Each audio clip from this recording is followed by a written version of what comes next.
I am making a quick video here to talk about Seiko chronographs. One of the big questions that people have about these, both the 6139 and the 6138, is whether or not to keep the chronograph running or to leave it stopped. What's better for the movement? People debate this a lot.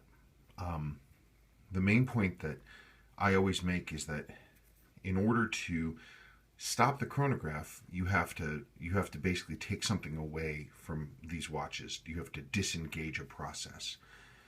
The 6139 and 6138 chronographs, the heart of them is this component. This is the chronograph wheel. What this is a teeny tiny itty bitty clutch. And I mean literally an itty bitty little clutch. Let's see if I can get this thing to focus on it at all. When you stop the chronograph, there are a couple arms that come in and they compress this spring. Don't worry about me dropping that part. This is a bad part. There's a couple arms that come in and they compress the clutch spring that's in this thing. So whenever the chronograph is stopped, the little spring that's in this piece is compressed, which allows the central shaft to stop rotating, but it leaves that big center wheel free to spin, and that big center wheel is always turning, no matter what. It's part of the gear train. It's always turning. It's always doing its thing. What happens when you compress the clutch is it frees up that center wheel from the shaft, and the hand there is sitting on the top of that shaft. So when the chronograph is stopped, you're compressing that spring. Here's the problem with that. This part was made complete by Seiko. There's no way to service it. There's no way to take it apart and put it back together. There's no way to make it better. So if that spring in that clutch fails, the part is junk. There isn't a thing that can be done with it. It's dead.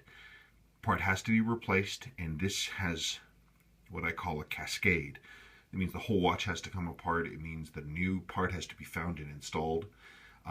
They are expensive and hard to find. They haven't been made for decades. It also, because the sweep hand is individually mated as a one-time use piece to each individual chronograph wheel, that means in theory that you've got to replace the sweep hand. They were only meant to be used one time. It's a huge problem. The easiest way to help yourself to preserve your watch is to leave the chronograph running because it doesn't compress that clutch. Now, some people, they like to play with these watches. They have them and they like to stop them, reset them, and stop them, reset them. You can see that the sweep hand here is all the way down at the bottom.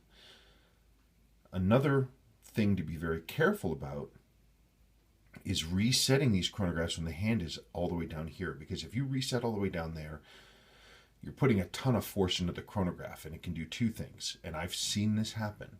The reset force can be so strong that it actually can, if it puts too much in there, it can rotate, put too much force into the wheel, and it can damage that chronograph wheel. It can also damage the tube on this hand, and if the hand, when you're resetting, if this sweep hand, I'm going to stop it, if this sweep hand, say the sweep hand is down here and you're resetting it and you're putting a ton of force in it, this sweep hand can deform as it returns. It can hit this minute hand if it's between the two things, and then you get this another whole series of problems. You get this paint chipped off the edge here.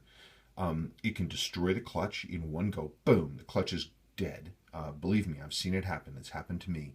And it causes all kinds of problems. So what I suggest when running one of these watches, leave the chronograph running all the time. If you have to stop it when the hand is right in this area, and then reset. The reason you want to do that is you want to put as little force as possible into one of these chronographs. If you reset and that sweep hand is all the way down here, you're putting a ton of pressure into it. You can damage the clutch, you can damage the tube on the sweep hand.